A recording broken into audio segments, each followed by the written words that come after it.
Así vamos a comenzar. ¿De dónde vienen las Cortes Generales? Las Cortes fueron una institución típicamente medieval española, integrada por los representantes de los estamentos con poder en aquel momento. ¿Quiénes? El clero, la nobleza y los representantes de las ciudades. Con la aparición del Estado moderno, que tiene lugar en España con los reyes católicos, tanto monta tanto, dicha institución, que es las Cortes, irían perdiendo importancia hasta dejar de ser convocadas, porque dijeron, ¿para qué? Ya nos lo hacemos nosotros solos, ¿para qué escuchar la opinión de unos y de otros cuando lo tenemos todo bastante claro? ¿Cuándo vuelven a retomarse? Pues a principios del siglo XIX, con carácter unicameral, una sola cámara, siendo reguladas por la Constitución de Cádiz de 1812. Posteriormente, y por Estatuto Real, volverán a ser convocadas en 1834, ahora con carácter bicameral, un carácter que mantendrán durante casi un siglo, hasta 1931, cuando se vuelve al sistema unicameral y se establece un régimen de gobierno de los que han dado en llamarse de asamblea. ¿Esto tiene importancia, lo de que tengan dos o una cámara? Sí la tiene, y en la actualidad mucha, porque hay algunas voces críticas, vamos a decir, que establecen que se puede cortar de un plumazo y que se puede quitar una cámara y dejar solo el Congreso, quitar el Senado, quizá. Desde luego, desde nuestro punto de vista, cada una de las cámaras, y como vamos a ver, tiene su función. Y muchos dicen que se ahorraría dinero. Bueno, se ahorraría dinero de las arcas públicas. Pero claro, si cada una de las cámaras tiene una función, los que están en el Congreso, ahora los diputados, ¿van a hacer el trabajo que hacen los senadores? Es decir, que esto de que tenga una o dos cámaras es importante. Durante el régimen franquista se crearon unas Cortes, bueno, que eran un simple órgano de preparación y elaboración de leyes, porque se vuelve a aquella época medieval en la que uno decide todo, y la aprobación de las leyes era facultad exclusiva del jefe del Estado. Por tanto, si a Franco no le gustaba una ley, esa no iba para adelante independientemente de lo que esas supuestas Cortes dijeran. Cuando Franco muere, el 20 de noviembre del 75, se proclama rey de España don Juan Carlos de Borbón, quien nombrará a Adolfo Suárez presidente del gobierno. Tras un complejo proceso que no viene al caso ahora, el gobierno de Suárez consiguió que las Cortes, todavía franquistas, aprobasen la Ley 1/1977 para la reforma política. Iniciaría la senda para unas nuevas Cortes compuestas de Congreso y Senado, integradas por los representantes del pueblo, elegidos por sufragio. Y de estas, del Congreso y del Senado, es a las que nos vamos a referir en esta mini clase.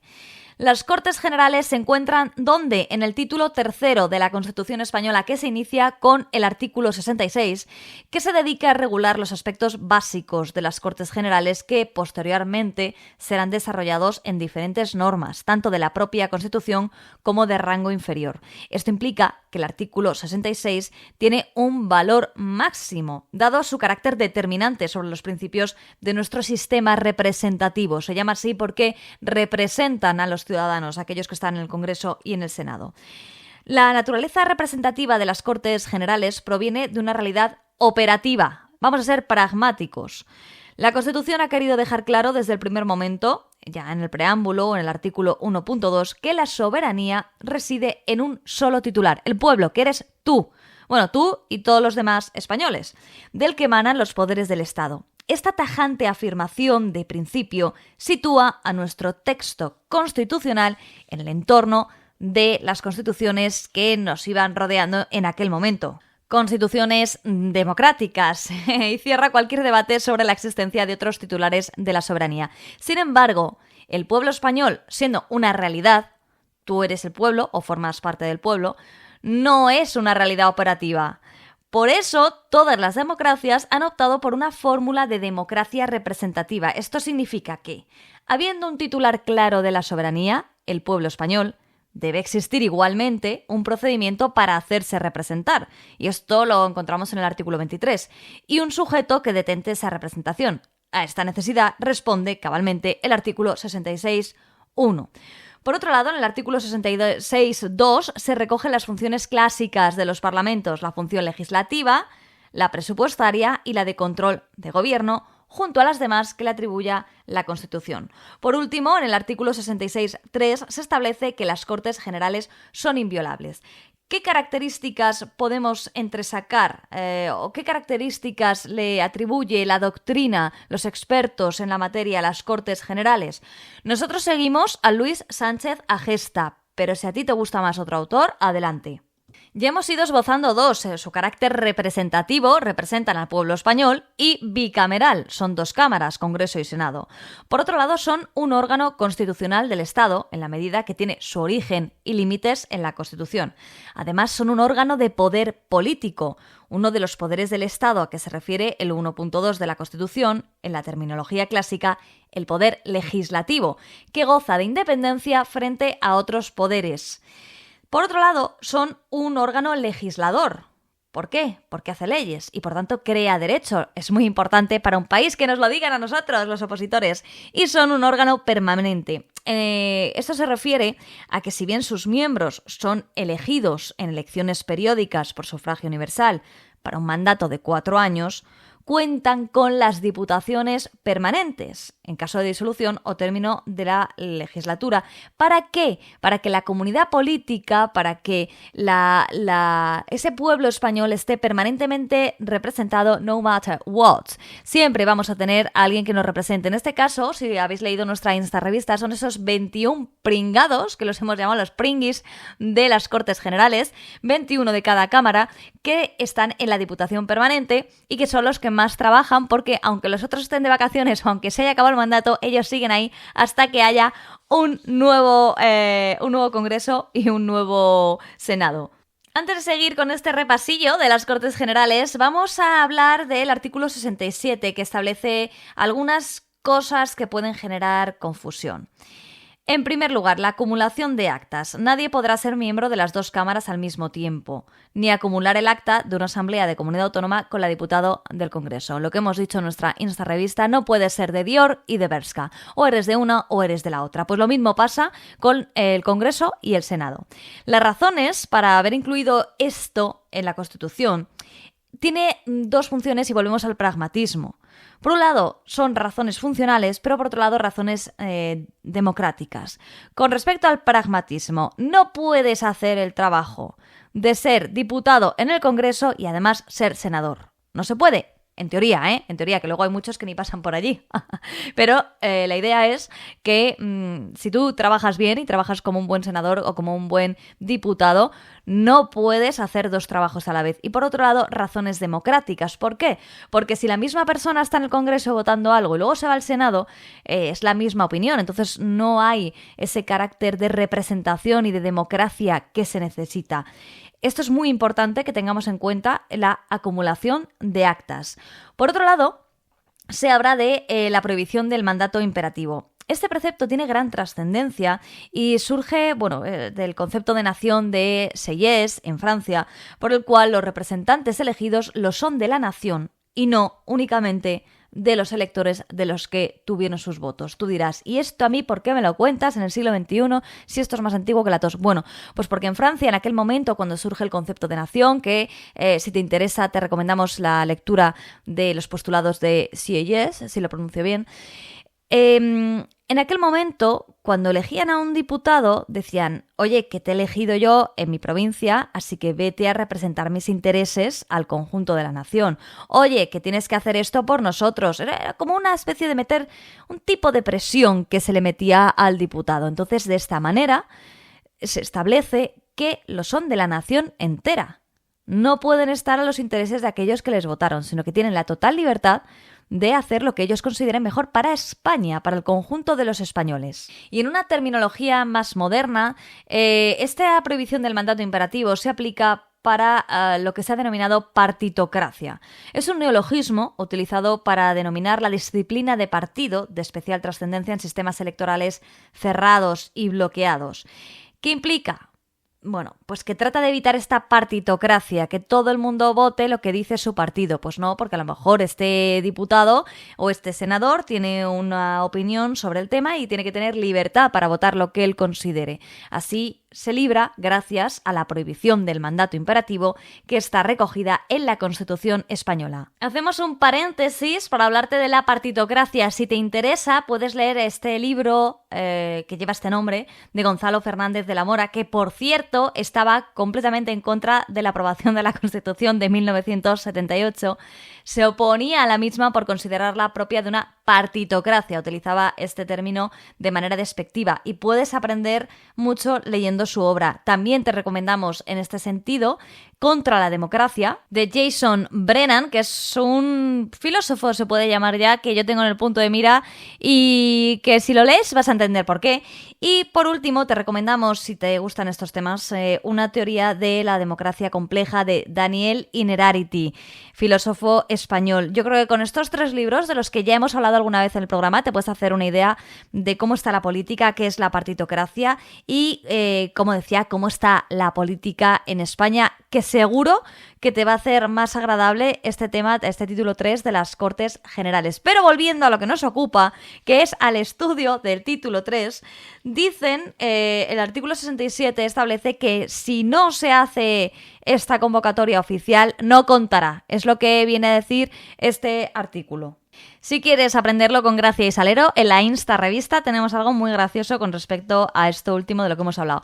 Congreso de los Diputados y Senado. Composición, organización y funcionamiento. Comenzando por el Congreso de los Diputados, órgano constitucional por excelencia que canaliza la representación del pueblo español y del que más oyes tú hablar. Poquito oímos del Senado. Además, es el principal órgano, el Congreso, en la elaboración de las leyes, que tiene un carácter, quizá podríamos decir por encima del Senado, no queremos meter la pata, pero el sistema bicameral español es imperfecto, porque una de las 2 cámaras, el Congreso, tiene atribuciones claramente superiores a la de la otra, que es el Senado. La composición del Congreso aparece recogida en el artículo 68 de la Constitución, pero como establece, como el constituyente lo dejó tan abierto, entre 300 y 400 escaños, se dice que, bueno, que lo dejaron ahí un poco, bueno, que haga lo que quieran, que se apañen entre 300 y 400. ¿Por qué? Bueno, pues porque sí. Porque estamos haciendo una constitución y nos está costando mucho, así que ya estos detallitos los hacéis cuando esté andada un poco la democracia. ¿Cómo se hizo? Pues a través de la LOREG, la Ley Orgánica de Régimen Electoral General, que señala que el Congreso está formado por 350 diputados. Esta solución es de gran relevancia si se tiene en cuenta que condiciona, entre otros aspectos, la obtención de mayorías absolutas. Así que si solo tienes que estudiar la Constitución, quédate con el dato de que entre 300 y 400, si en tu oposición te piden un poco más, 350 como establece la LOREG. ¿Cómo se elige a toda esta gente? Por sufragio. Universal, libre, igual, directo y secreto. Técnicas de memoria en la Insta Revista. Además, el artículo 68.2 prefija los criterios básicos de reparto de los diputados y lo hace estableciendo la circunscripción, que será la provincia, y determinando que en todo caso, a Ceuta y a Melilla le corresponde un diputado a cada una. Si te interesa saber un poco más de todo esto, te vas al sistema DONT. Lo pones en la Wikipedia y seguro que te cuentan cómo se reparte el número de escaños. Con relación a la duración del mandato, establece la Constitución que esto será cada 4 años. Y una democracia digna de tal nombre, la duración del mandato es súper importante. Cada cuánto se va a renovar, en teoría, porque hay algunos que se quedan demasiado tiempo, el Congreso. Cada 4 años. El fin del mandato, además de por causas de fuerza mayor, que se llaman, como que el diputado fallezca, o que renuncie, o que haya una sentencia contra él. Bueno, aparte de estas cosas, sobreviene automáticamente cuando, pues a los 4 años, hemos dicho, 4 años, que no se te olvide. Si votas, si estás opositando, tienes que votar, o sea, que esto no te debe suponer ninguna complejidad. Esto se llama caducidad ordinaria. Ahora bien, imaginemos que con este jaleo que hay en la política se hace una moción de censura, no sé qué, entonces se llamaría extinción anticipada, cuando la Cámara es disuelta antes de esos 4 años. ¿Puede pasar? Claro que puede pasar y lo hemos visto. En todo caso, conviene recordar que como consecuencia de lo previsto en el artículo 78.3, la extinción del mandato no afecta a los miembros de la Diputación Permanente, los pringuis. Y es que la otra cara de la moneda del principio de temporalidad del poder, por el cual se puede estar 4 años y no más, no te líes, 4 años y luego te tienen que volver a elegir, es el principio de continuidad y permanencia de la institución, a la que da respuesta esta Diputación Permanente. Pero claro, no se quedaron tranquilos solo con los pringuis, la Diputación Permanente, y con el principio de temporalidad cada 4 años, sino que ¿qué pasa en un supuesto caso? Que se acaban los 4 años y nadie quiere convocar elecciones. Nadie quiere el poder. ¿Qué pasa en ese caso? Bueno, pues la Constitución ya prevé que hay que celebrar sí o sí otras elecciones cuando pasen esos 4 años y lo prevé entre 1 mes y 2 meses desde que se han disuelto las Cortes anteriores. Y desde que se celebren las elecciones, 25 días para montar el nuevo tinglao y que haya otros 21 nuevos pringuis. Con respecto al Senado, pasando ya al Senado, el artículo 69.1 establece que es la Cámara de Representación Territorial.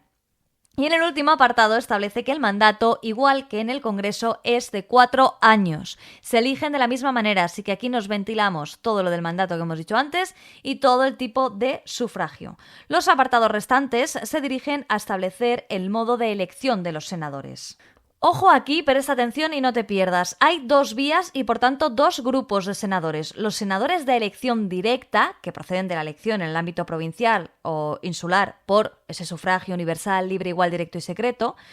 A través del mismo se asignan 4 senadores a cada provincia, 3 a cada una de las Islas Mayores, 2 a Ceuta y a Melilla, que si has visto la Instarrevista te habrán encantado, esos senadores posibles, esos senadores de ensueño, y 1 a cada isla o agrupación de las islas menores.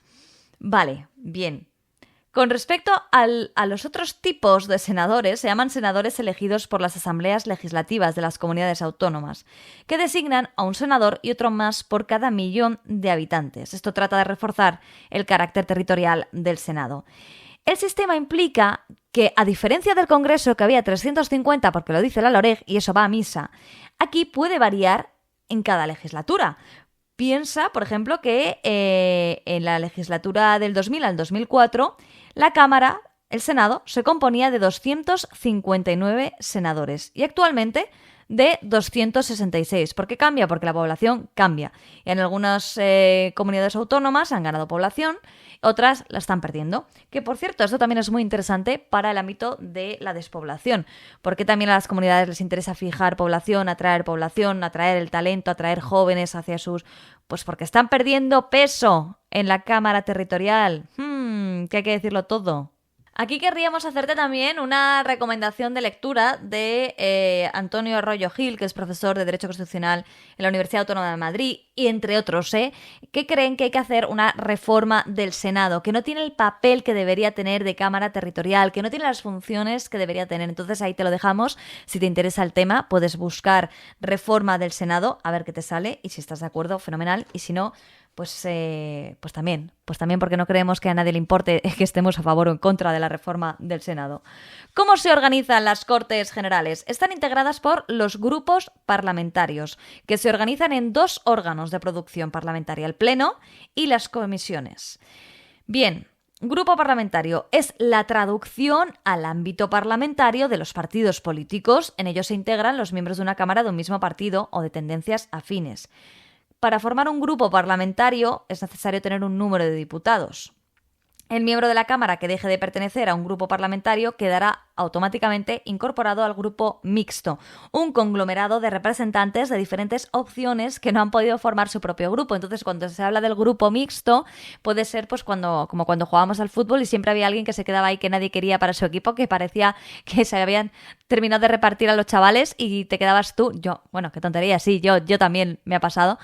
Y nadie te quería en tu equipo, entonces te quedabas como diciendo, ¿pero en cuál juego? Sí, a nadie le importaba. Pues ese es el grupo mixto al que van los que, o porque no han obtenido los suficientes escaños, no han podido formar grupo político, o por lo que sea, se han ido del suyo y se van directos al grupo mixto. Los órganos de producción parlamentaria que establece el artículo 75 son el Pleno y las comisiones. ¿Qué es el Pleno? Está formado por la totalidad de los miembros de la Cámara, pudiendo además intervenir en él los miembros del gobierno que no tuvieran condición de parlamentarios. Esto es, pues, un ministro que haya nombrado el presidente del gobierno, pero que no fuera en las listas. Y luego tenemos, por otro lado, las comisiones. ¿Qué tienen de especial? Bueno, pues que son los órganos de preparación de decisiones del Pleno. Incluso pueden tener competencia legislativa total mediante la delegación del Pleno, de todo el conjunto, a este efecto. Están integradas por un número de miembros fijados por la mesa en proporción a la importancia numérica de los grupos parlamentarios. Y pueden ser comisiones permanentes, como por ejemplo comisiones legislativas de justicia o de defensa, o comisiones no permanentes, como por ejemplo para la evaluación y modernización del Estado autonómico o para el estudio del modelo policial del siglo XXI, bueno, este tipo de cosas que van surgiendo y que van cayendo. En cambio, las comisiones permanentes, que pueden ser legislativas y no legislativas, pues ahí están, se mantienen. Órganos de gobierno de estas cámaras, y con esto ya terminamos, que tienes que tener la cabeza como un bombo. Como todo órgano colegiado, las cámaras necesitan de una dirección, la mesa, y en su caso, como no, la Diputación Permanente. La mesa es el órgano rector de la Cámara y ostenta la representación de la misma. Está integrada por el presidente, los vicepresidentes y los secretarios. Pregunta: ¿quién es el actual presidente o presidenta del Congreso? ¿Y quién es el actual presidente o presidenta del Senado? Si quieres saber quiénes son y quieres verles la cara, vete a la Insta-revista. Por último, la Diputación Permanente, de la que ya hemos hablado mucho, estipula el artículo 78 que en cada Cámara habrá una Diputación Permanente compuesta por un mínimo de 21 miembros en representación proporcional a la importancia numérica de los grupos parlamentarios. Finalizamos con el funcionamiento. Los trabajos de las cámaras durante la legislatura se organizan en 2 periodos. El primero es de febrero a junio y el segundo de septiembre a diciembre. Y además se pueden organizar fuera de dichos periodos sesiones extraordinarias, siempre y cuando lo pida 1. El Gobierno, 2. La Diputación Permanente o 3. La mayoría absoluta de los miembros de cualquier cámara. Y se tiene que establecer el orden del día, es decir, ¿para qué vamos? O sea, en enero, ¿para qué me vais a convocar? Tiene que ser para algo, porque yo en teoría estoy de vacaciones, así que si es una sesión extraordinaria, tiene que ser para algo. Y si queremos que de estas sesiones, ya sean ordinarias o extraordinarias, sean vinculantes, salga algo en claro, es necesario que se haya procedido a su convocatoria formal, que es el acto de llamamiento de las cámaras y corresponde al presidente de la Cámara. Si no convoca al presidente la sesión, eso no sirve para nada. El método para adoptar acuerdos en las reuniones de las cámaras consiste en la votación. Son 2 los requisitos que establece el artículo 79 para la validez de estos acuerdos. Primero, que la reunión sea reglamentaria, es decir, que se haya convocado por el presidente de la Cámara. Y segundo, asistencia de la mayoría de los miembros, porque si van 4, pues entonces no es una representación de la sociedad española. Y con respecto al voto, es personal e indelegable y los acuerdos deberán ser aprobados por la mayoría de los miembros presentes. Porque lo que nos faltaba es que no fuera así, y entonces uno solo pudiera ir con los votos de todos sus compañeros de partido y entonces fueran a trabajar un día, no sé, al mes. No puede ser. Hay que decir que desde el año 2011 sí que se puede utilizar el procedimiento de voto telemático. Debe ser una de las pocas cosas que estaban previstas antes de la pandemia. En casos de embarazo, maternidad, paternidad o enfermedad en el Congreso y desde 2013 en el Senado. Por tanto, podemos decir que estábamos preparados para votar todas las cosas que se tenían que votar durante la pandemia de manera telemática, porque ya lo contempla el reglamento. Hasta aquí llega nuestra revisión de las Cortes Generales. Esperamos que te haya servido para orientarte, que te haya hecho ubicarte en este título que suele ser bastante desagradable y que junto este podcast con nuestra Insta Revista te ayude a memorizar todo de una forma mucho más amena, a entenderlo y sobre todo a saber por qué los constituyentes, a la hora de hacer este capítulo o este título tercero, han tomado las decisiones que han tomado y por qué tú te lo tienes que memorizar. Es muy importante, porque si tú no te lo memorizas no le va a importar a nadie. Si no nos importa a los opositores, a la gente de a pie no le va a importar nada las Cortes Generales, y alguien tiene que estar ahí sabiendo por qué tenemos unas Cortes Generales, para qué sirven, qué pueden aportar, por qué son como son, y ahora tú ya lo sabes.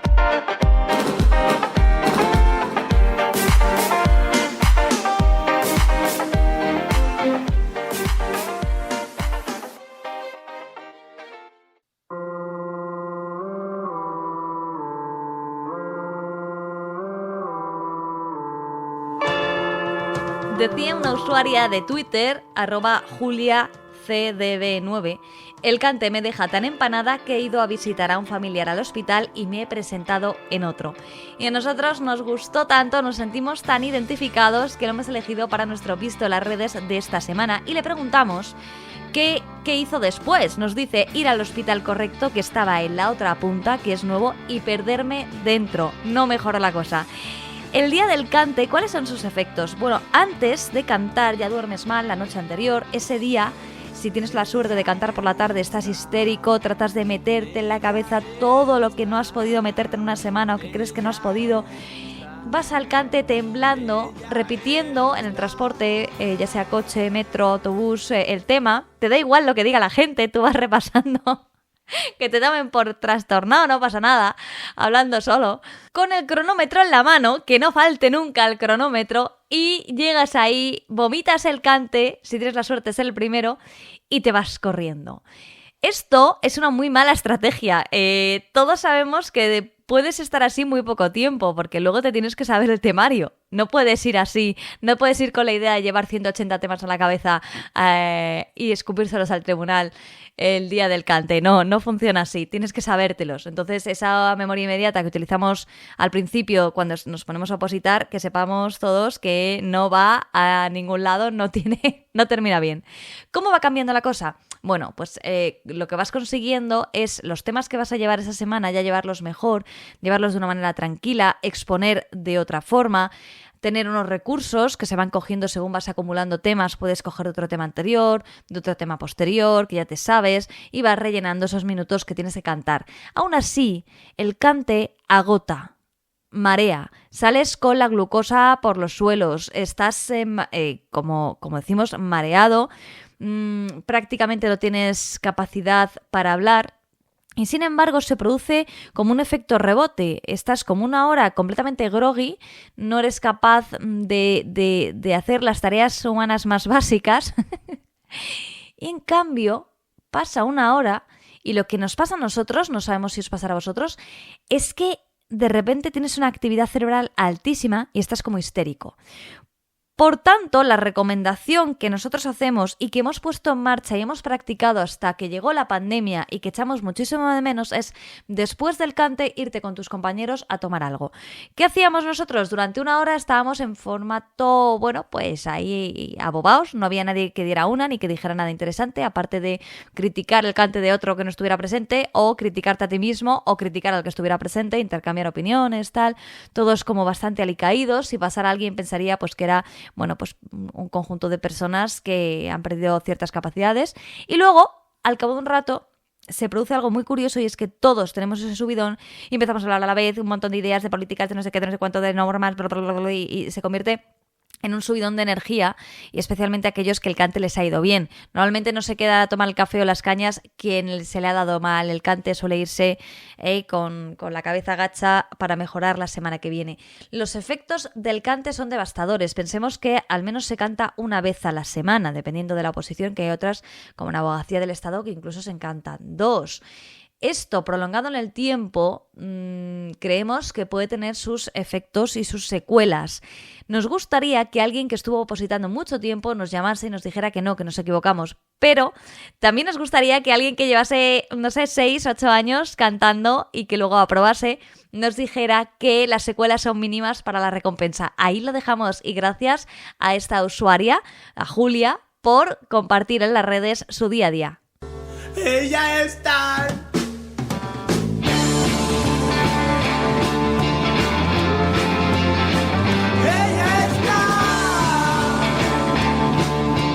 Pues aquí vamos dejando este programa número 56 de la Radio del Opositor. Muchísimas gracias por habernos acompañado. Muchas gracias por contestarnos por redes, por escribirnos vuestras situaciones, por tratar de que nosotros humildemente podamos hacer algo desde la Radio del Opositor. Ya sabes, @Radio Opositor. Si nos quieres escribir algún tema personal y quieres que tratemos de ayudarte no en tu oposición, sino en alguna injusticia que se haya cometido en tu proceso, la radio del opositor @gmail.com. Ella está... Próximamente hablaremos con el Ayuntamiento de Madrid, nada más y nada menos. También hablaremos con FEDECA y vamos a ir realizando la Fashion Constitución en función de los likes y me gusta que tenga. Como no tenga muchos, os aseguramos que lleva muchísimo trabajo, que aquí la mayoría estamos ya convocados y que trabajar para nada y hacer cosas para que no les sirva a nadie, no. Si os es útil, encantados de compartir este recurso con vosotros. Así que hacérnoslo saber. Un abrazo para todos y ya sabéis que en especial queremos dar las gracias a la Academia AUDE Oposiciones porque el conocimiento es lo único que crece cuando se comparte.